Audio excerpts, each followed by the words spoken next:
నమస్తే welcome to C news నేను పుష్ప బులెటిన్ల ముందుగా హెడ్లైన్స్ ఏలూరు సీఎం సభకు తరలి వెళ్లిన వైసీపీ శ్రేణులు బస్సులను జెండా ఊపి ప్రారంభించిన ఎంపీ భరత్ రామ్ 175 నియోజకవర్గాల్లోనూ జగనే వైసీపీ అభ్యర్థి మాజీ ఎంపీ ఉండవల్లి అరుణ్ కుమార్ సంచలన వ్యాఖ్యలు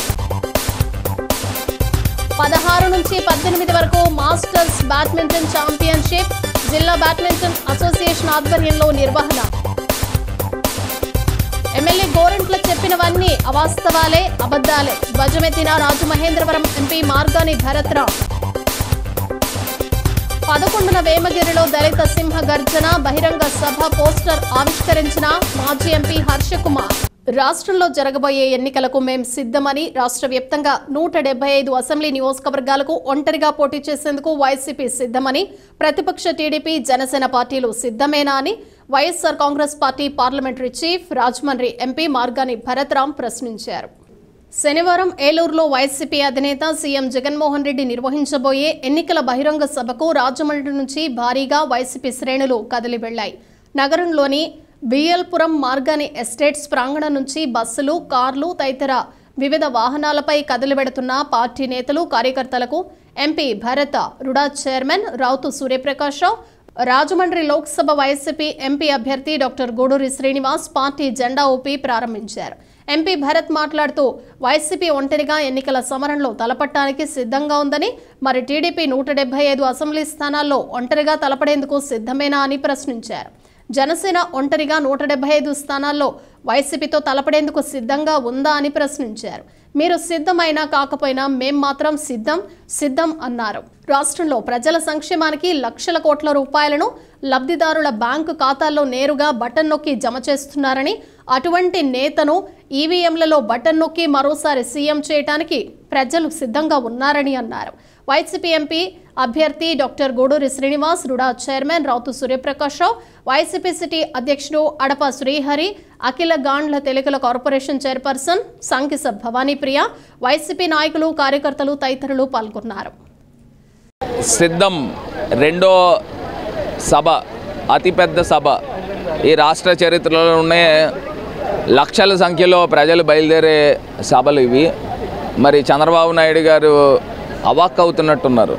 ఆయన పెట్టే సభలు జగనన్న పెట్టే సభలకి తండోపతండాలుగా లక్షల సంఖ్యలో ప్రజలు వస్తూ ఉన్నారు. ఇది జగనన్న పట్ల అభిమానం. ఇవాళ ఒక బటన్ నొక్కుతూ ఉంటే ఎవరి ప్రమేయం లేకుండా డీబీటీ ద్వారా వాళ్ళ ఖాతాల్లోకి డబ్బులు వెళ్తూ ఉన్నాయి, సంక్షేమం అందిస్తూ ఉన్నారు. ఈ సంక్షేమం కూడా ఏదో ఉత్తినే పంచే కార్యక్రమం కాదండి. ఇవాళ వాళ్ళ జీవన విధానాల్లో మార్పు వస్తుంది. పేదరికం అనేది పోతూ ఉంది. పూర్తి స్థాయిగా అందరూ కూడా మధ్యతరగతి దిగువ మధ్యతరగతి స్థాయికి వెళ్తూ ఉన్నారు. వాళ్ళ కాళ్ళ మీద వాళ్ళు నిలబడే విధానంలో ఇది జగనన్న ఒక పెట్టుబడి నిధి కింద ఈ డబ్బులు నేరుగా వేస్తూ ఉన్నారు. సో ఈ అంశాలన్నీ కూడా ప్రజలందరూ కూడా ఓన్ చేసుకుని ఇవాళ ఏలూరు సభకి లక్షల సంఖ్యలో ప్రజలు వెళ్తూ ఉన్నారు. రాజమహేంద్రవరం నుంచి మేము వేల సంఖ్యలో దగ్గరగా ఒక 7-8 వేల మంది మేము ప్రజలు వెళ్తూ ఉన్నాము. సో ఇవన్నీ కూడా ప్రజలందరూ కూడా అక్కడ బ్రహ్మరథం పట్టనున్నారు జగనన్న సభకని కూడా ఈ సందర్భంగా తెలియపరుస్తుంది. మా నాయకుడు జగన్మోహన్ రెడ్డి గారు ఇచ్చిన పిలుపుకి గౌరవ పార్లమెంట్ సభ్యులు శ్రీ మార్గాని భరత్ రామ్ గారు, అలాగే కాబోయే పార్లమెంట్ సభ్యులు శ్రీ గూడూరి శ్రీనివాస్ గారు, అలాగే వివిధ పార్టీ శ్రేణుల నాయకత్వంలో పెద్ద ఎత్తున తరలి బయలుదేరుతున్నాం. వాళ్ళ సిద్ధం అనేటువంటి మాట అనడానికి సిగ్గు ఉండాలి చంద్రబాబుకి. ఎందుకంటే ఎవరు పరీక్షకి వెళ్ళే విద్యార్థి ఉన్నాడు, సిద్ధం ఇప్పుడు పరీక్షకి సంవత్సరం అంతా చదివిన తర్వాత పరీక్షకి వెళ్తాడు, దానికి సిద్ధం అవుతాడు. ఇవాళ 5 సంవత్సరాలు ప్రతిపక్షంలో ఉండి పూర్తిగా విఫలం అయ్యాడు. ఆయన పూర్తిగా అన్ని రంగాల్లోనూ కూడా ఒకటే ఆయన లేనిపోయిన అబద్ధాలు చెప్పడం. ఇవాళ తను ఇచ్చిన మేనిఫెస్టోని కనీసం ఈ డోమినో నెట్లో కూడా లేకుండా తీసేసినటువంటి ఒక చెడు ప్రభావం ఆయన మీద పడ్డది. వాళ్ళు ఏం చేస్తారంటే నువ్వు ఒకటి చెప్పావనుకో దాన్ని పోషించుకుని దాన్ని అమలు జరిపిన తర్వాత దేనికైనా నేను సిద్ధం అని అనాలి. ఇవాళ అలాగ అమలు జరిపింది ఎవరంటే జగన్మోహన్ రెడ్డి గారు. బలహీన వర్గ బ్యాక్వర్డ్ కమ్యూనిటీస్కి అత్యధిక ప్రాధాన్యతనిస్తూ అందులో భాగంగా నాకు కూడా రాజమండ్రి పార్లమెంట్ సీట్ని కేటాయించారు. ముందుగా ఆయనకి ధన్యవాదాలు తెలుపుతూ రాష్ట్ర వ్యాప్తంగా కూడా 68% సీట్స్ని బ్యాక్వర్డ్ కమ్యూనిటీస్కి అలాట్ చేశారు.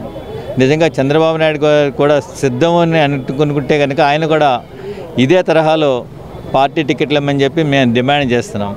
మేము యుద్ధానికి సిద్ధం. ఎందుకంటే మేము మంచి సంక్షేమం ఇచ్చాం, అభివృద్ధి చేసాం, ఆరోగ్యాన్ని ఇచ్చాం, మంచి నాణ్యమైన విద్యను ఇచ్చాం. సో మేము మంచి ధైర్యంగా ముందుకెళ్తూ మేము సిద్ధం యుద్ధానికి అని చెప్పి చెప్తున్నాం. 3 పర్యాయాలు ముఖ్యమంత్రిగా ఉండి ప్రజలకు ఏమీ చేయని వ్యక్తి ఈరోజు వచ్చి ఏదో అబద్ధాలు కల్లబుల్ల మాటలు చెప్తూ నేను ఇచ్చేసేస్తాను కేజీ బంగారం ఇస్తాను అంటే ప్రజలు నమ్మేందుకు అంత మూర్ఖులు కాదు. డెఫినెట్గా ఆయనకి మంచి గుణపాఠం చెప్తారని చెప్పి భావిస్తున్నాను. రాష్ట్రంలో త్వరలో జరిగే ఎన్నికల్లో వైసీపీ నుంచి 175 నియోజకవర్గాల్లోనూ సీఎం జగన్మోహన్ రెడ్డి అభ్యర్థి అన్నట్టుగా ప్రజలు భావించాల్సి వస్తుందని, జగన్ తప్పులపై తప్పులు చేసుకుంటూ పోతున్నారని మాజీ ఎంపీ సీనియర్ రాజకీయ విశ్లేషకులు ఉండవల్లి వ్యాఖ్యానించారు. స్థానిక Prakash Nagar Dharmanchara community hall book బ్యాంక్లో శనివారం జరిగిన మీడియా సమావేశంలో ఉండవల్లి అరుణ్ కుమార్ మాట్లాడుతూ అసలు జగన్ ధైర్యం, ఆయనకున్న సర్వేలు ఏంటో అర్థం కావటం లేదన్నారు. రాజకీయాల్లో ఎవరి కోసం ఎవరు త్యాగం చేయరని, ఎవరి కోసం వాళ్లే పనిచేస్తారని అన్నారు. రాష్ట్రంలో 40% కన్నా ఎక్కువ లబ్ధిదారులు ఉన్నారని, చంద్రబాబు అధికారంలోకి వస్తే ఇవన్నీ రద్దయిపోతాయన్న విషయం ప్రజలకు తెలుసని చెప్పారు. వైఎస్ఆర్సీపీ కంటే అధికంగా బెనిఫిట్ రాష్ట్రంలో పేదరిక నిర్మూలన టీడీపీకి ఎలా సాధ్యం అన్న విషయంపై డిబేట్ జరగాలని, ఇరు పార్టీల ప్రతినిధులు వస్తే రాజమండ్రిలో తాను సంధానకర్తగా వ్యవహరిస్తానన్నారు. వైఎస్ఆర్ కుమార్తె వైఎస్ షర్మిలారెడ్డి కాంగ్రెస్లో చేరటం సరైన నిర్ణయమేనని, అయితే ఆమె ప్రభావం ఎంతవరకు ఉంటుందన్నది మాత్రం వేచి చూడాల్సి ఉంటుందన్నారు. ప్రధాని మోడీ రాముణ్ణి ముందు పెట్టి ఎన్నికలకు వెళ్లటానికి సిద్ధమవుతున్నారని అన్నారు. బీజేపీకి వ్యతిరేకంగా మాట్లాడితే హిందూ వ్యతిరేకి అన్నట్టుగా ముద్ర వేయటం సరికాదని పేర్కొన్నారు. అయితే దేశంలో ప్రశ్నించే పార్టీగా కాంగ్రెస్ కనీసం ప్రతిపక్షంలోనైనా ఉండాలన్నారు. దేశంలో దారిద్ర్యం తొలగిపోయిందని కేంద్ర బడ్జెట్లో ప్రకటించడాన్ని ఉండవల్లి తప్పుపట్టారు. అయినా 81 కోట్ల మందికి ఉచిత బియ్యం ఎందుకు అందిస్తుందని ప్రశ్నించారు. జిల్లా గ్రంథాలయ సంస్థ మాజీ చైర్మన్ అల్లు బాబీ పాల్గొన్నారు. లేకపోతే జగన్ ఓడిస్తారు తప్ప మిగతా పార్టీలా కాదు, క్లియర్గా చెప్పేస్తున్నాడు అతను. షర్మిల జగన్ అన్నా చెల్లెలు ఇక్కడ తీశారు మమ్మల్ని. ఇప్పుడు ఆ కేసీఆర్ నాని బయటికి రాగానే వీళ్ళు టికెట్ ఇస్తున్నారు. ఎవరు ఎక్కడ తీశారు? ఒకే కుటుంబంలో ఇద్దరు ఉండకూడదు చెరో పార్టీలో. అంటే ఇప్పుడు ఏంటంటే వాట్సాప్ యూనివర్సిటీలో ఇంకా వాళ్ళు ఇష్టం ఏదో రీసెర్చ్ మెటీరియల్ అంతా పెట్టేస్తుంటారు. షర్మిల అన్న మనిషి కాంగ్రెస్లో చేరటం న్యాచురల్గా జరిగింది. ఎందుకంటే ఆవిడకి అది న్యాచురల్ కోర్స్, కాంగ్రెస్లో చేరాలి. ఈవేళ ఉన్న పరిస్థితుల్లో డెఫినెట్గా కాంగ్రెస్ స్ట్రెంగ్తన్ అవ్వాలి. ఆవిడ ఎంత స్ట్రెంగ్తన్ చేయగలదో నాకు తెలియదు, కానీ కాంగ్రెస్ ఈ దేశంలో స్ట్రెంగ్తన్ అవ్వాలి. ఎందుకు కారణం ఏంటంటే మనం స్కూటర్ వేసుకెళ్తుంటే రోడ్డు బాగోలేదు, ఇలాంటి కొన్ని చూస్తుంటే కనబడితే ఏం పట్టించుకోలేదు. వాళ్ళ నమ్మకం ఏంటంటే వైసీపీ వాళ్ళ నమ్మకం more than 40% of the people beneficiaries. ఎప్పుడు ఎవరు ఇలా డబ్బులు ఇచ్చిన వాడు ఈ దేశంలో ప్రపంచంలోనే ఉండడు. అదే పని కదా. రేపు ఇవన్నీ కూడా గ్యారంటీగా రద్దు అయిపోతాయని వాళ్ళకి తెలుసు. ఎందుకంటే అవతల చంద్రబాబు గారే కాకుండా ఏ పవన్ కళ్యాణ్ అయితే నమ్మచ్చు. అవతల వస్తున్నది చంద్రబాబు గారు కాబట్టి ఆయన హిస్టరీ తెలుసు కాబట్టి ఆయన వస్తే డెఫినెట్గా రద్దు చేస్తాడు అని ఆయన మళ్ళీ ఏం చేశాడు, వీళ్ళకన్నా ఎక్కువ పెట్టాడు మేనిఫెస్టోలో. ఓ పక్కన మొత్తం అయిపోయింది, దివాళా అయిపోయింది అన్నటువంటి పరిస్థితిలో స్టేట్ ఉందని చెప్తూనే ఇంతకన్నా ఎక్కువ ఇస్తామని పెట్టాడు. అది ఎలా పాసిబుల్? దాని మీద డిబేట్ జరగాలి. వీళ్ళు ఎంతసేపు నువ్వేదవంటే నువ్వేదవని పెట్టుకుంటున్నారు, కానీ ఆ పార్టీ వాళ్ళు ఈ పార్టీ వాళ్ళు ముఖ్యులు ఎవరిని వస్తే రాజమండ్రిలోనే నేను ఆహ్వానిస్తున్నాను. టీడీపీని వైసీపీ అధికారికంగా రావాలి. ఎవడో ఒకడు నేను స్పోక్స్ మ్యాన్ అని వస్తే కాదు, నేను చేస్తాను. నేను కూర్చుని ఇక్కడే పెడదాం, ఎక్కడెవడో కూర్చుంటారు. ఇప్పుడు ఆ ఎలక్షన్కి అతని క్యాంపెయిన్ ఏముందా? ఇంకా అతని క్యాంపెయిన్ అతన్ని చూసే ఓటేయాలి. మీకు చెడు జరిగినా నాకు ఓటేయండి అని ఎవడన్నా అంటాడా? మంచి జరిగితేనే ఓటేయండి అంటున్నాడు. అదే ఆ మంచి వాళ్ళు ఎంతవరకు తీసుకున్నారు, బెనిఫిషరీస్ ఎంతవరకు దానికి వెనక్కి ఓటేయడానికి సిద్ధంగా ఉన్నారు అన్న దాని మీద ఉంటుంది. మిడిల్ క్లాసు బయట బహిరంగంగా తిడతాం. వేకర్ సెక్షన్స్ వాడు చెప్పలేడు, వింటూ ఉంటాడు. గ్రామంలో ఓటు వేయమో అని చెప్పేస్తున్నారంటే ఓటు వేయరు, అందులో అనుమానం ఉంది. లాస్ట్కి వచ్చిన తర్వాత ఏమవుతుందో మీకు చెప్పలేం. కానీ నాకేమనిపిస్తుందంటే డెఫినెట్గా ఒక 40% ఓటు జగన్కి, 40% చంద్రబాబు నాయుడికి లెక్కంగా ఉన్నాయి. ఖచ్చితంగా పడిపోతాయి. మిగతా 20%లో పవన్ కళ్యాణ్ కలవడం వల్ల ఎంత వస్తుంది? ఈ రిజల్ట్ అల్టిమేట్గా ప్రభావం చూపించేది అది. పవన్ కళ్యాణ్ ఇంతకుముందు 6% వచ్చింది, అంతకన్నా పెరుగుతుందని అనుకుంటున్నాను. పెరిగేది 11% అయిందనుకోండి, వాళ్ళే గెలుస్తారు. 8% దగ్గర అయిపోయింది అనుకోండి, అతను గెలుస్తారు. తూర్పుగోదావరి జిల్లా బ్యాడ్మింటన్ అసోసియేషన్కు మరొక ప్రతిష్టాత్మక టోర్నమెంట్ నిర్వహించే అవకాశం వచ్చింది. ఈ నెల 16 నుంచి 18వ తేదీ వరకు ఏపీ స్టేట్ మాస్టర్స్ బ్యాడ్మింటన్ ఛాంపియన్షిప్ను రాజమహేంద్రవరం, నారాయణపురంలో ఉన్న సిటీ బ్యాడ్మింటన్ కోర్టులో నిర్వహిస్తున్నట్లు దూడల త్రినాథ్ తెలిపారు. తూర్పుగోదావరి జిల్లా బ్యాడ్మింటన్ అసోసియేషన్ ఆధ్వర్యంలో ఈ నెల 16 నుంచి 18వ తేదీ వరకు AP state masters badminton championship 2023-24ను ఈ నెల 16 నుంచి 18వ తేదీ వరకు నిర్వహిస్తున్నట్లు ఆర్గనైజింగ్ సెక్రటరీ దూడల త్రినాథ్, వైస్ ప్రెసిడెంట్ అనుశ్రీ సత్యనారాయణ వెల్లడించారు. ది రాజమండ్రి ప్రెస్ క్లబ్లో శనివారం జరిగిన మీడియా సమావేశంలో వారు మాట్లాడుతూ 35 నుంచి 75 సంవత్సరాల వరకు ఉన్న క్రీడాకారులు సింగిల్స్, డబుల్స్, మిక్స్డ్ డబుల్స్ పోటీలు ఆడేందుకు అవకాశం ఉందన్నారు. జిల్లా స్థాయి క్రీడాకారులు 2 సింగిల్స్, 1 డబుల్, 1 మిక్స్డ్ డబుల్స్ ఆడొచ్చని, host district association 2 singles, 1 double, 1 mixed event ఆడవచ్చని వివరించారు. అన్ని ఈవెంట్లకు 17, 18 తేదీల్లో మెయిన్ డ్రా తీస్తామని తెలిపారు. ఈ పోటీల్లో క్వాలిఫై అయిన వారు హర్యానాలో మే నెలలో జరిగే జాతీయ స్థాయి పోటీలకు అర్హత సాధిస్తారని తెలిపారు. ఈ నెల 10వ తేదీలోగా ఎంట్రీలను పంపాల్సి ఉంటుందన్నారు. క్రీడాకారులకు 3 రోజుల పాటు ఉచితంగా వసతి, అల్పాహారం, భోజన సదుపాయం తమ అసోసియేషన్ ద్వారా కల్పించడం జరుగుతుందన్నారు. బ్యాడ్మింటన్ అసోసియేషన్ నియమ నిబంధనల మేరకు మాత్రమే టోర్నమెంట్ జరుగుతుందని త్రినాథ్ పేర్కొన్నారు. ప్రతిష్టాత్మకమైన ఈ టోర్నమెంట్ను నిర్వహించేందుకు అవకాశం కల్పించిన ఏపీ స్టేట్ బ్యాడ్మింటన్ అసోసియేషన్కు కృతజ్ఞతలు తెలిపారు. సమావేశంలో కార్యవర్గ సభ్యుడు సుమన్ పాల్ తదితరులు పాల్గొన్నారు. AP badminton association east Godavari డిస్ట్రిక్ట్కి అసోసియేషన్ ఆర్గనైజ్ చేయమని AP masters badminton championship tournament 2023-24 allot చేయడం జరిగింది. దానికి బ్యాడ్మింటన్ అసోసియేషన్ ఈస్ట్ గోదావరి నన్ను అంటే DVV Trinath as a organise సెక్రటరీగా ఈ టోర్నమెంట్ చేయడానికి ఆర్గనైజింగ్ సెక్రటరీగా అపాయింట్ చేయడం జరిగింది. ఈ టోర్నమెంట్ జరిగే ఈవెంట్ 35+ నుంచి 75+ వరకు both men and women, singles and doubles and also mixed doubles. Dates 16, 17, 18 of February. Venue నారాయణపురంలో ఉన్న రాజమండ్రి బ్యాడ్మింటన్ అకాడమీ. దీనికి ఎంట్రీస్ చేరవలసిన ఆఖరి date 10th of this month, 10th ఫిబ్రవరి.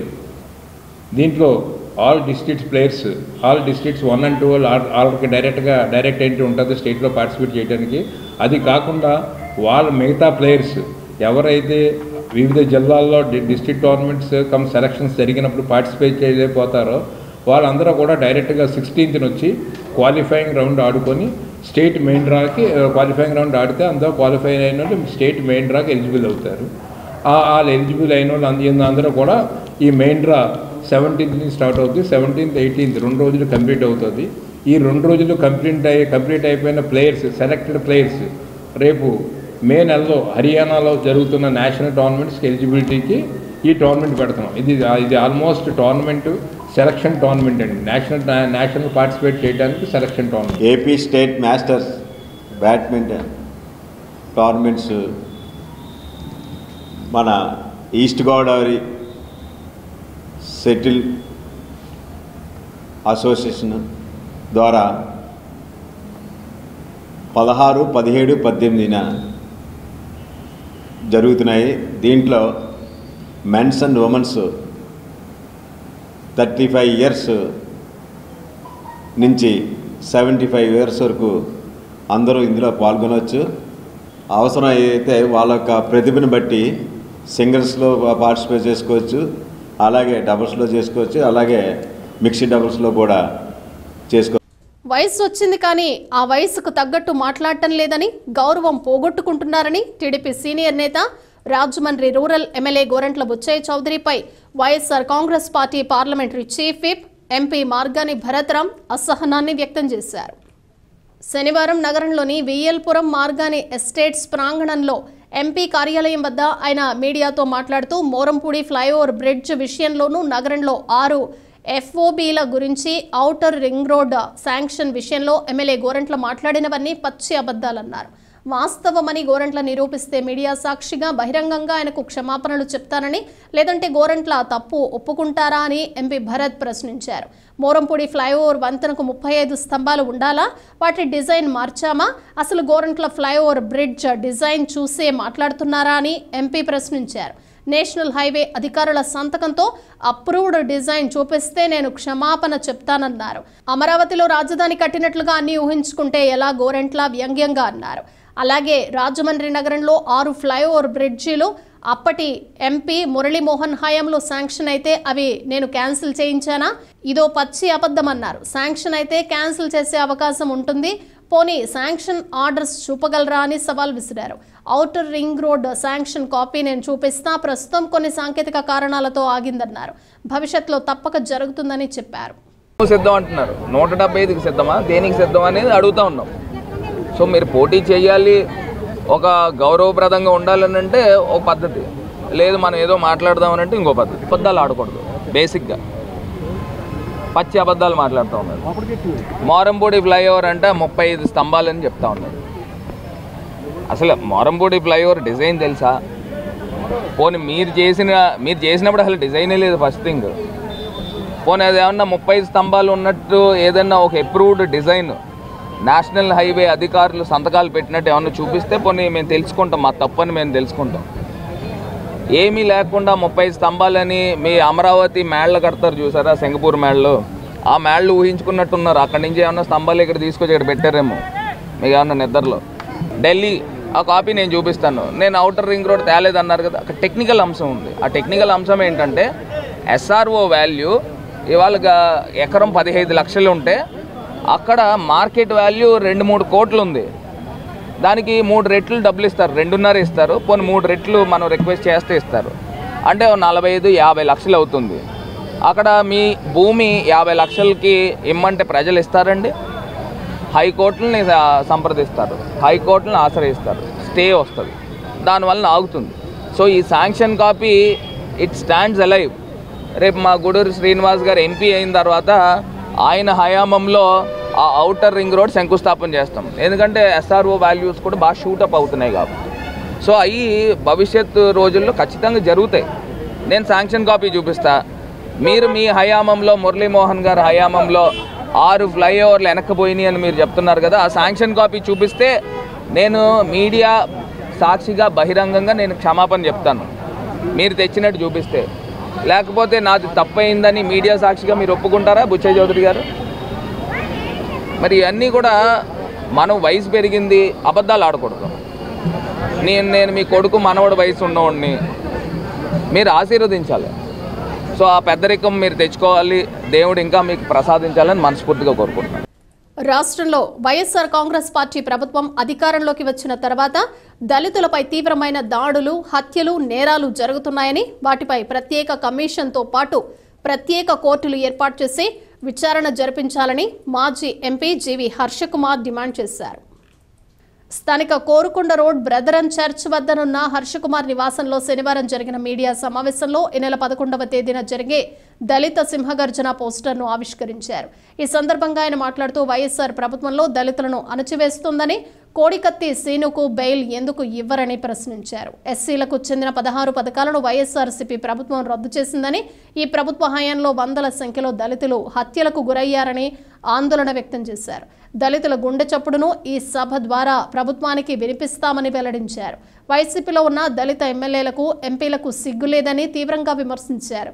దళితులపై జరుగుతున్న అరాచకాలపై ప్రత్యేక కమిషన్, ప్రత్యేక కోర్టులు ఏర్పాటు చేసి విచారణ చేయాలని డిమాండ్ చేశారు. దళితులకు ప్రైవేటు రంగంలో రిజర్వేషన్లు కల్పించాలని, దళిత క్రైస్తవులను ఎస్సీలుగా గుర్తించాలని ఈ సభ ద్వారా డిమాండ్ చేస్తామన్నారు. వైసీపీని గద్దె దింపేందుకు దళితులంతా సిద్ధంగా ఉన్నారని అన్నారు.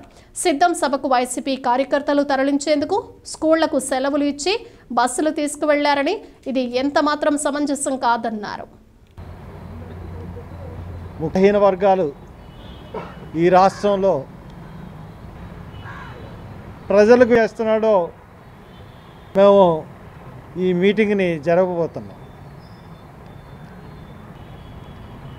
మీ యొక్క దళితులు తలారులు టీవీల్లో కూర్చుని అసలు వీళ్ళు దళితులకే పుట్టారా? ప్రతి విషయంలోనూ ఒక విద్య విషయంలో తీసుకుంటే విద్య విషయంలో ఎప్పుడూ లేని సీట్లుంటే మాత్రమే రిజర్వేషన్ ఎందుకు ఇచ్చాడు? దళితులకి ఆయన ప్రభుత్వంలో జరిగిన మేలు కోర్టు నుంచి సుప్రీంకోర్టుకి వెళ్తే దీనికి చెప్పగలరా? స్కాలర్షిప్ సౌకర్యము, లేదంటే ఫీజు రియంబర్స్మెంటు, లేదంటే నువ్వు పెట్టుకున్న విద్యార్థి దీవెన, వసతి దీవెన పీజీ విద్యార్థులకి ఎందుకు తీసేసావు? ఇప్పటిదాకా అన్ని గవర్నమెంట్లో ఇచ్చిన పీజీ విద్యార్థుల ఫీజు రియంబర్స్మెంట్ అదే వసతి దీవెన, విద్యా దీవెన ఎందుకు తీసేసావు? చెప్పగలవా?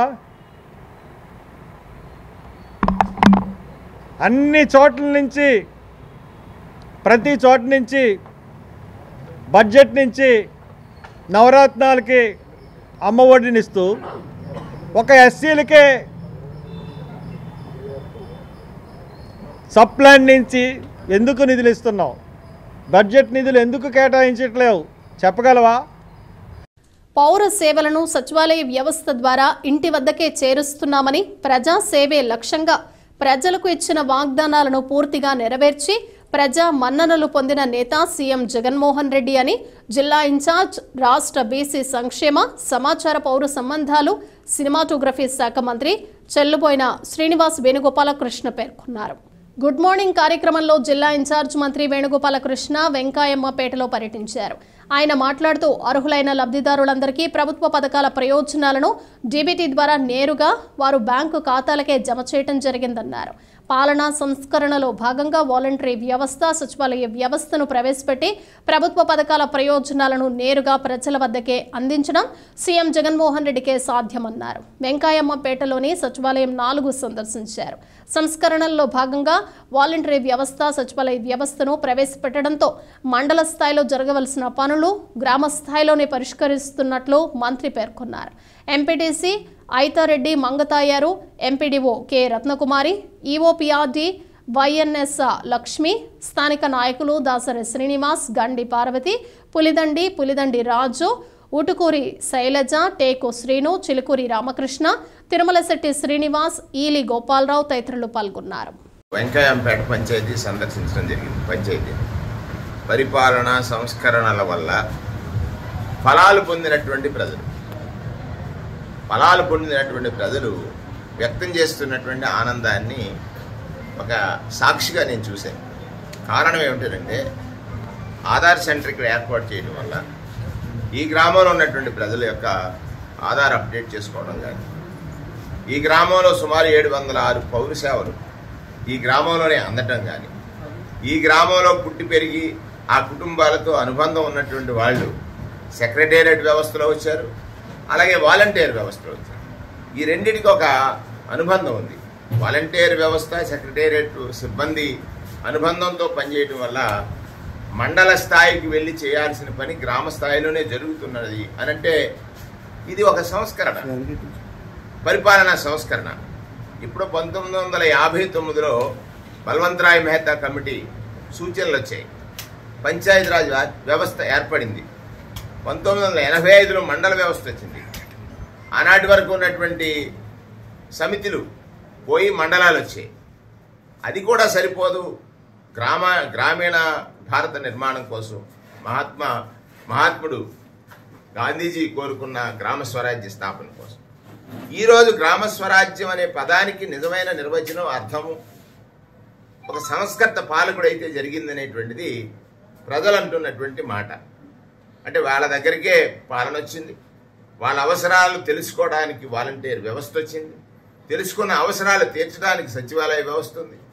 తీరింది ఎవరిని అడగకుండా, ఎక్కడికి వెళ్లకుండా నేరుగా వారి ఖాతాల్లో డబ్బులు పడేటువంటి ఒక వ్యవస్థ వచ్చింది. ముఖ్యమంత్రి జగన్మోహన్ రెడ్డి గారు చేసిన పరిపాలనా సంస్కరణ సత్ఫలితాలనిస్తుంది. పౌర జీవనానికి ప్రభుత్వ అవసరం వచ్చినప్పుడు పౌరులు వారి సమయాన్ని వృధా చేసుకోకుండా గ్రామాల్లోనే తీర్చుకునేటువంటి ఒక వ్యవస్థ దేశంలోనే మన రాష్ట్రంలో అమలు జరుగుతున్న తీరు చూసినప్పుడు తెలుగుదేశం పార్టీ అనేక కుట్రలు, కుతంత్రాలు, కుయుక్తులు, మోసాలు, అబద్ధాలతో పాలిస్తే ఒకే ఒకటి నిజం. నిజం తప్ప వేరే మాట్లాడనటువంటి పాలకుడిగా జగన్మోహన్ రెడ్డి గారి చరిత్రలో ఉన్నాడు. రాజమహేంద్రవరం రూరల్ బొమ్మూరు కలెక్టరేట్ సమీపంలో టిట్కో గృహాలు 1 బ్లాక్లో ఎదుర్కొంటున్న తాగునీటి సమస్యను గ్రహించి ధవళేశ్వరం టీడీపీ నాయకులు సావడ శ్రీనివాసరెడ్డి ఆధ్వర్యంలో ఏర్పాటు చేసిన వాటర్ ట్యాంక్ను ఎమ్మెల్యే గోరంట్ల బుచ్చయ్య చౌదరి చేతుల మీదుగా ప్రారంభించారు. ఈ సందర్భంగా గోరంట్ల మాట్లాడుతూ గత తెలుగుదేశం ప్రభుత్వ హయాంలో పూర్తి చేసిన టిట్కో ఇళ్లను అర్హులైన లబ్ధిదారులకు అందివ్వలేని ఈ చేతగాని సీఎం గడిచిన 4.5 ఏళ్లుగా టిట్కో ఇళ్లకు తన పార్టీ రంగులు తప్ప ఏమీ చేయలేదని ఆగ్రహం వ్యక్తం చేశారు. పేద ప్రజల సొంతింటి కలను కలగా మిగిల్చింది ఈ జగన్ ప్రభుత్వమని, వారు ఇళ్లకు డబ్బులు కట్టించుకుని లబ్ధిదారులని గాలికి వదిలేశారని, అటువారు సొంతింటికి వెళ్లలేక ఇటు బయట అద్దెలు కట్టుకోలేక నరకయాతన అనుభవిస్తున్నారని, ప్రజలు ఈ ప్రభుత్వం మీద విసుగెత్తిపోయారని వ్యాఖ్యానించారు. రూరల్ టీడీపీ అధ్యక్షులు మత్సేటి ప్రసాద్, ధవళేశ్వరం టీడీపీ అధ్యక్షుడు పండూరి అప్పారావు, నాయకులు ఆళ్ల ఆనందరావు, పెన్నింటి ఏకబాబు, ఎర్రమోతు ధర్మరాజు, బత్తిన ఏడుకొండలు, నీలి కోటేశ్వరరావు, ఎల్లపు పాండురంగరావు, నాళ్ల రమేష్, దొడ్డి బాబ్జీ, దాసరి సాగర్, బొబ్బిలి రామకృష్ణ, విశ్వేశ్వరరావు తదితరులు పాల్గొన్నారు. స్థానిక సింహాచల నగర్, సుబ్బారావు నగర్ నివాసిత ప్రాంతాల మధ్య ప్రమాదకరంగా ఉన్న క్వారీ గోతుల సమస్య పరిష్కారానికి మళ్లీ చేపడుతున్న ఉద్యమానికి ప్రజలు అండగా నిలవాలని నగరపాలక సంస్థ స్టాండింగ్ కమిటీ మాజీ చైర్మన్ బర్రే కొండబాబు విజ్ఞప్తి చేశారు.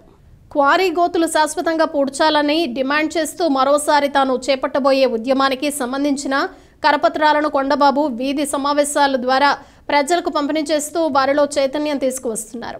సింహాచలం నగర్లోని పలు వీధుల్లో కొండబాబు సమావేశాలు నిర్వహించి సమస్య పరిష్కారానికి తాను చేపట్టబోయే ఉద్యమం గురించి వివరించారు. ఈసారి కొండబాబు ఉద్యమానికి అండగా ఉంటామని ప్రజలందరూ ప్రమాణం చేశారు. ఈ ప్రాంతంలో 1000 కుటుంబాలు, 4000 మంది ప్రజలు నివసిస్తున్నారని, వారి ప్రాణాలు కాపాడేందుకు తన ప్రాణం అడ్డేసి ఈసారి ఉద్యమంలో తీవ్ర స్థాయిలో చేపడతామని వివరించారు. సమస్యకు శాశ్వత పరిష్కారం లభించిన తర్వాతే ఈసారి ఉద్యమం విరమిస్తానని కొండబాబు స్పష్టం చేశారు. కార్యక్రమంలో గారా చంటిబాబు, శివ తదితరులు పాల్గొన్నారు. మండపేట నియోజకవర్గంలో తెలుగుదేశం పార్టీ నాయకత్వానికి అడ్డుకట్ట వేయగల దమ్మున్న నాయకుడు ఎమ్మెల్సీ తోట త్రిమూర్తులు మాత్రమేనని తూర్పుగోదావరి జిల్లా వైఎస్ఆర్ కాంగ్రెస్ పార్టీ అధ్యక్షుడు, రాంజనగరం శాసనసభ్యులు జక్కంపూడి రాజా పేర్కొన్నారు. మండపేట నియోజకవర్గ సోమేశ్వరం గ్రామంలో 40 లక్షల రూపాయలతో నిర్మించిన గ్రామ సచివాలయం, 21.80 లక్షల రూపాయలతో నిర్మించిన రైతు భరోసా కేంద్రం, 10 లక్షల రూపాయలతో నిర్మించిన శెట్టిబలజ కమిటీ హాల్, గడప గడపకు మన ప్రభుత్వంలో భాగంగా 17.5 లక్షల రూపాయలతో చేపట్టిన అభివృద్ధి పనులను 2.68 కోట్ల రూపాయలతో విద్యుత్ ఉప కేంద్రం ప్రారంభోత్సవ కార్యక్రమంలో ఇన్ఛార్జ్ తోట త్రిమూర్తులు కలిసి పాల్గొన్నారు. రాజా మాట్లాడుతూ ఈ ప్రాంత ప్రజలతో మా నాన్నగారైన జక్కంపూడి రామ్మోహన్ రావు అని భావ సంబంధం ఉందన్నారు. మనిషి పుట్టిన నాటి నుంచి మరణించే లోపు మధ్యకాలంలో అట్టడుగు వర్గాల ప్రజల కోసం ఎవరైతే శ్రమిస్తారో, వారి బాగోగుల కోసం ఎవరైతే పోరాటాలు, ఉద్యమాలు చేస్తారో అటువంటి వారికి ప్రజా హృదయాలలో సుస్థిర స్థానం ఉంటుందన్నారు. ప్రజలతో మమేకమై ప్రజా సమస్యల కోసం పోరాటం చేస్తున్న తోట త్రిమూర్తులను అఖండ మెజారిటీతో గెలిపించుకోవాల్సిన బాధ్యత మీ అందరిపై ఉందన్నారు. 2,06,00,000 రూపాయలు ఇస్తున్నాడు ఇప్పటి వరకు జగన్మోహన్ రెడ్డి గారు. ఇది 4వ విడతగా ఈ రోజు కూడా మళ్ళీ 2,06,00,000 రూపాయలు ఇచ్చి 8,26,00,000 రూపాయలు ఇప్పటి వరకు జగన్మోహన్ రెడ్డి గారు ఈ గ్రామంలో ఉన్నటువంటి అక్క చెల్లెమ్మల అందరి ఖాతాల్లోని ₹1 అవినీతి లేకుండా అక్కడ బటన్ నొక్కితే వీళ్ళ ఖాతాల్లోకి డబ్బులు వచ్చేటువంటి విధానాన్ని తీసుకొచ్చినటువంటి జగన్మోహన్ రెడ్డి గారికి అందరూ కూడా కృతజ్ఞతగా ఉండాలి అని చెప్పేసి మనవి చేసుకుంటూ, ఎప్పుడు అవకాశం వస్తుందా అని ఎదురు చూస్తున్నారు. మళ్ళీ జగన్మోహన్ రెడ్డి గారు కోటేసి మా రుణం తీర్చుకోవడం కోసం ఎదురు చూస్తున్నాం అనేటువంటిది మహిళలందరూ చెప్తున్నటువంటి విషయాలు మనం చూసాం. తప్పకుండా రాబోయే రోజుల్లో జగన్మోహన్ రెడ్డి గారి రాష్ట్రానికి ముఖ్యమంత్రి అవుతాడని చెప్పడానికి ఏమాత్రం సందేహించక ఈ మండపేట తెలుగుదేశం పార్టీ నాయకత్వానికి సరైనటువంటి మొగుడు ఎవరు అని చెప్పి చూసి ఇవాళ తోట త్రిమూర్తులు గారు ఓ దమ్మున్నటువంటి నాయకుడు, ఏదైతే ఈవేళ జగన్మోహన్ రెడ్డి గారి తాలూకా ఆలోచనలు ఉన్నాయో వాటికి అనుగుణంగా ఈ నియోజకవర్గంలో గాని, ఈ జిల్లాలో గాని వైఎస్ఆర్ కాంగ్రెస్ పార్టీని తిరిగి మళ్ళీ 2వసారి అధికారంలోకి తీసుకుని రాగలిగేటటువంటి సత్తా సత్తా ఉన్నటువంటి నాయకుడు తోట త్రిమూర్తి గారు అనేటువంటిది నమ్మి ఈవేళ ఈ మండపేట నియోజకవర్గానికి ఓ బలమైనటువంటి నాయకత్వం అవసరం అనేటువంటి ఆలోచనతోనే ఈవేళ త్రిమూర్తి గారిని ఇక్కడ పంపించడం జరిగింది. నిజంగా తోట త్రిమూర్తి గారే కనుక రామచంద్రాపురం నియోజకవర్గంలో ఉంటే ఇంట్లో తడిగొట్టేసుకుని పడుకుంటే ఆయనకి ఇంటికి విజయాన్ని వరించేటటువంటి పరిస్థితి ఉంటుంది. అయితే కేవలం ఈ మండపేట నియోజకవర్గాన్ని కూడా వైఎస్ఆర్ కాంగ్రెస్ పార్టీ కైవసం చేసుకోవాలి అంటే ఖచ్చితంగా ఇక్కడ ఉన్నటువంటి ప్రజలకి మంచి చేయగలిగినటువంటి వాళ్ళు, సరైనటువంటి నాయకత్వాన్ని అందించగలిగినటువంటి వాళ్ళు, సరైనటువంటి పాలనని అందించగలిగినటువంటి సమర్థత ఉన్నటువంటి నాయకుడు తోట త్రిమూర్తులు గారు అనేటువంటిది నమ్మి ఈవేళ ఇక్కడ పంపించడం జరిగింది. నాయకులు కేవలం మండపేట నియోజకవర్గానికో లేక తూర్పుగోదావరి జిల్లాకు మాత్రమే కాదు, ఖచ్చితంగా రాష్ట్ర స్థాయిలో ఆయన యొక్క అవసరాలని, ఆయన యొక్క నాయకత్వాన్ని ఉపయోగించుకోవాలనేటువంటి ఆలోచన ఆయన మనసులో ఉంది. కాబట్టి మీరందరూ ఆశీర్వదించి పంపిస్తే ఖచ్చితంగా మరొక మెట్టు జగన్మోహన్ రెడ్డి గారు ఎక్కించేటటువంటి కార్యక్రమం చేస్తారనేటువంటి మాటని ఈ సందర్భంగా మీ అందరికీ కూడా తెలియజేసుకుంటూ, రాజమహేంద్రవరం రూరల్ నియోజకవర్గ పొట్టిలంక గ్రామంలో మసీదు నిర్మాణాన్ని వైఎస్ఆర్సీపీ నాయకులు అడ్డుకోవడం దారుణమని టీడీపీ మైనారిటీ సాధికార సమితి రాష్ట్ర అధ్యక్షుడు షేక్ సుబాన్ ఆగ్రహం వ్యక్తం చేశారు. జగన్మోహన్ రెడ్డి ప్రభుత్వం గ్రామాల్లో మసీదులు కట్టుకోవడానికి కూడా అనుమతి ఇవ్వదా అని ప్రశ్నించారు. పొట్టిలంకలో మస్జిద్-ఏ హజరత్ అబూబకర్ పేరుతో స్థానికంగా ముస్లిం కుటుంబాలు వక్ఫ్ బోర్డు స్థలంలో మసీదు నిర్మాణానికి పూనుకుంటే గ్రామ పంచాయతీ కార్యదర్శి నోటీసులపై నోటీసులు ఇస్తున్నారని ధ్వజమెత్తారు. ముస్లిం మైనారిటీ నాయకులతో కలిసి ఆయన మసీదు నిర్మాణ ప్రాంతాన్ని శనివారం పరిశీలించారు. ఆయన మాట్లాడుతూ గతంలో ఎవరికి ఇబ్బంది లేకుండా ఈ మసీదు నిర్మాణానికి అందరి సహకారంతో ముందుకు సాగుతూ ఉంటే ముస్లిం వర్గానికి చెందిన ఒక వ్యక్తి సహకారంతో స్థానిక నాయకులు మసీదు నిర్మాణం నిలిచిపోయేలా పదే పదే ఫిర్యాదులు చేస్తూ అడ్డుకోవటానికి ప్రయత్నించడం సమంజసం కాదన్నారు. ఖబర్ అవసరాలకు వక్ఫ్ స్థలాన్ని వినియోగించగా మిగిలిన స్థలంలో 45 ముస్లిం కుటుంబాలు 5 పూటల నమాజులు చేసుకోవటానికి మసీదు నిర్మాణం చేసుకుంటున్నారని తెలిపారు. తన మిత్రుల సహకారంతో పిల్లర్ల వరకు తీసుకుని వెళ్లామని, ఇప్పుడు అర్ధాంతరంగా మసీదు నిర్మాణాన్ని అడ్డుకోవాలని ప్రయత్నిస్తే మాత్రం చలో పొట్టిలంక కార్యక్రమాన్ని పిలుపునిస్తామని హెచ్చరించారు. ఆయన వెంట జనసేన మైనారిటీ నాయకుడు బాషా లిమ్రా, నియోజకవర్గ మైనారిటీ సెల్ అధ్యక్షులు సయ్యద్ ఉమర్ తదితరులు పాల్గొన్నారు. ఒక నోటీస్ ఇవ్వడం జరిగింది. దీన్ని మేము తీవ్రంగా ఖండిస్తున్నాం. ఇక్కడ నిర్మాణాన్ని కానీ వీళ్ళు 10 రోజులు, ఈ రోజు నుంచి 10 రోజులు వారికి సమయం ఇస్తున్నాం.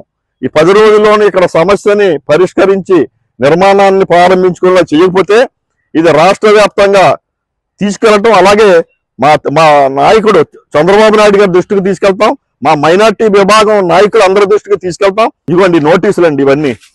ఇక్కడ ఏం అక్రమ నిర్మాణం జరిగిపోతుందండి? ఇది దైవ కార్యక్రమానికి మసీదు నిర్మాణం చేసుకుంటా ఉంటే వీళ్ళకి ఏం అబ్జెక్షన్ వచ్చింది? పైగా ఇది వక్ఫ్ స్థలం.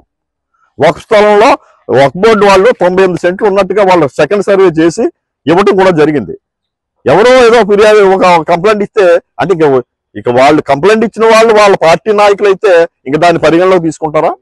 తీసుకెళ్లి ఇక్కడ ఉద్యమం చేస్తాం, చలో పొట్టిలంక అనే కార్యక్రమాన్ని నిర్వహించి మొత్తం ఈ గ్రామాన్ని ముట్టడిస్తామని చెప్పేసి సభాముఖంగా మీకు మీడియా పరంగా తెలియజేస్తా ఉన్నా. రిక్వెస్ట్లు పెట్టుకున్నాం. కలెక్టర్ గారికి మేము మసీదు నిర్మాణం చేసుకుంటామని ఒక లెటర్ పెట్టాం, ఎంఆర్ఓకి పెట్టాం, వక్ఫ్ బోర్డు అధికారులకు పెట్టాం.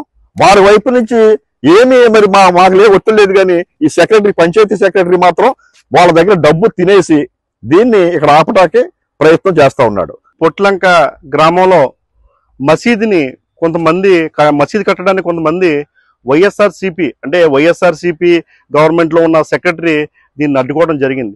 ఎందుకంటే ఇక్కడ సుమారు చూడండి, అందరూ కూడా మినిమం 50 సంవత్సరాలు వయసు పడిన వాళ్ళే ఈ ఊరికి అందుబాటులో ఉండాలని నమాజ్ చేసుకోవడానికి ఇక్కడ మసీదు ఏర్పాటు చేసుకుంటే ఎంత దౌర్భాగ్యంగా అడ్డుకుంటున్నారంటే, ఈ రోజు రాష్ట్రంలో ప్రభుత్వం వచ్చింది ముస్లిం ఓట్లు, ముస్లింలకి హామీలు ఇచ్చి చేశాడు కాబట్టి జగన్మోహన్ రెడ్డి అధికారంలోకి వచ్చాడు. ముస్లింలకి ఏమీ చేయకుండా అనేక హామీలు గుప్పించి మోసం చేయడంతో పాటు ఈ రోజు కనీసం ముస్లింలు నమాజ్ చేసుకోవడం కూడా అవకాశం లేకుండా అడ్డుపడతారంటే ఈ ప్రభుత్వం ఎంత దౌర్భాగ్య పరిస్థితిలో ఉందని చెప్పేసి ఈ సందర్భంగా ప్రశ్నిస్తున్నాను. ఈ రోజు జనాబ్ సుబాన్ గారు ఈ మసీదుకి ఏర్పాటుకి ఈ వయసులో ఉన్న పెద్దలందరికీ కూడా అందుబాటులో ఉన్న ఉద్దేశంతో గొప్ప మనసుతో అనేక సంస్థలతో మాట్లాడి, ఆయన పెద్ద మనసుతో కొంతమంది పెద్దలతో మాట్లాడి ఈ రోజు బేస్మెంట్ వరకు కూడా మసీదుని తీసుకొచ్చారు. దీని పై నిర్మాణం చేద్దామని చెప్పేసి రెడీ అవుతున్న సందర్భంలో ఓ సెక్రటరీ డబ్బులు తిని అక్రమ సంపాదనతో కూర్చున్న సెక్రటరీ మసీదుని ఈరోజు అడ్డుకోవడం ఎంత దౌర్భాగ్యం అండి. దీనికి సుభాన్ గారికి మా మైనార్టీ యువత తరపున అందరం కూడా సుభాన్ గారికి పూర్తి మద్దతు ఇచ్చి ఆయన చలో పుట్లక కార్యక్రమాన్ని కూడా మేము అందరం కూడా పూర్తి మద్దతుగా సహకరిస్తామని చెప్పేసి ఈ సందర్భంగా తెలియజేస్తున్నాం. తూర్పుగోదావరి జిల్లా న్యాయ సేవాధికార సంస్థ కార్యదర్శి senior civil judge K Pratyusha Kumari స్థానిక దానవాయిపేట మున్సిపల్ కార్పొరేషన్ ఉన్నత పాఠశాలలో న్యాయ విజ్ఞాన సదస్సు నిర్వహించి పలు విషయాలపై విద్యార్థులకు అవగాహన కల్పించారు. ఈ సందర్భంగా న్యాయమూర్తి ప్రత్యూష కుమారి విద్యార్థులతో మాట్లాడుతూ అపరిచితులు మోసపూరిత వ్యక్తులతో పరిచయాలు ప్రమాదాలకు దారితీస్తాయన్నారు. వారి పట్ల జరిగే అన్యాయాలను ధైర్యంగా ఎదుర్కోవాలని, వాటిని సహిస్తూ మౌనంగా ఉంటే పరిస్థితులు మరింత ప్రమాదకరంగా మారిపోతాయని వివరించారు. వారికి మంచి చెడు స్పర్శల గురించి అవగాహన కల్పించారు. ఎవరైనా అసభ్యకరంగా వ్యవహరిస్తే పోలీస్ స్టేషన్లో ఫిర్యాదు చేయాలని అన్నారు. ఫోక్సో చట్టం 2012, నల్సా వారి పిల్లలకు స్నేహపూర్వక న్యాయ సేవలు, వారి సంరక్షణ పథకం 2015 మొదలగు అంశాలపై అవగాహన కల్పించారు. ఎలాంటి న్యాయ సమస్యలు ఎదురైనా జిల్లా న్యాయ సేవాధికార సంస్థను సంప్రదించాలన్నారు. పాఠశాల పరిసరాలను, ప్రభుత్వం అమలు చేస్తున్న మధ్యాహ్న భోజన పథకం ద్వారా పిల్లలకు అందిస్తున్న ఆహారాన్ని పరిశీలించారు. బులెటిన్ ముగించే ముందు హెడ్లైన్స్ మరోసారి. ఏలూరు సీఎం సభకు తరలి వెళ్లిన వైసీపీ శ్రేణులు, బస్సులను జెండా ఊపి ప్రారంభించిన ఎంపీ భరత్ రామ్. 175 నియోజకవర్గాల్లోనూ జగనే వైసీపీ అభ్యర్థి. మాజీ ఎంపీ ఉండవల్లి అరుణ్ కుమార్ సంచలన వ్యాఖ్యలు. 16 నుంచి 18 వరకు మాస్టర్స్ బ్యాడ్మింటన్ ఛాంపియన్షిప్ జిల్లా బ్యాడ్మింటన్ అసోసియేషన్ ఆధ్వర్యంలో నిర్వహణ. ఎమ్మెల్యే గోరంట్ల చెప్పినవన్నీ అవాస్తవాలే, అబద్దాలే. ధ్వజమెత్తిన రాజమహేంద్రవరం ఎంపీ మార్గాని భరత్ రామ్. 11న వేమగిరిలో దళిత సింహ గర్జన బహిరంగ సభ పోస్టర్ ఆవిష్కరించిన మాజీ ఎంపీ హర్షకుమార్. ఇవి బులెటిన్ విశేషాలు. మరో బులెటిన్లో మళ్ళీ కలుద్దాం. అంతవరకు సెలవు. నమస్తే.